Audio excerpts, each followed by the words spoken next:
असा मसाला लावून झालेला आहे। तर मी आता 10 मिनिटं त्याला असंच ठेवणार आहे। गॅस चालू करून घेते। तर मी तवा ठेवलेला आहे गरम होण्यासाठी।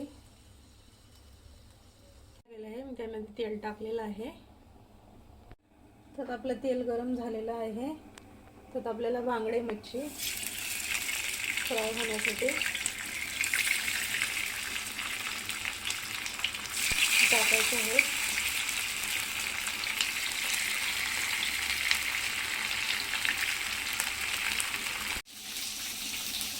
आणि पलटी मारून घेते।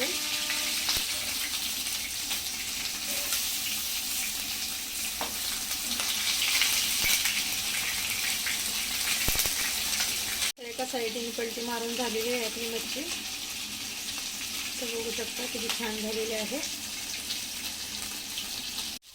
सध्या आपली मच्छी फ्राय होऊन तयार आहे। फ्राय झालेली आहे। तर मी गॅस बंद करते।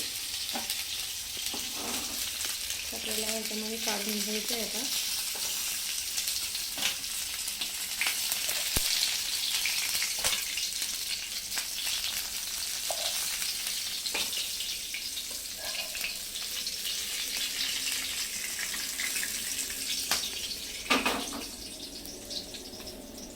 बांगडा मच्छी फ्राय करून तयार आहे।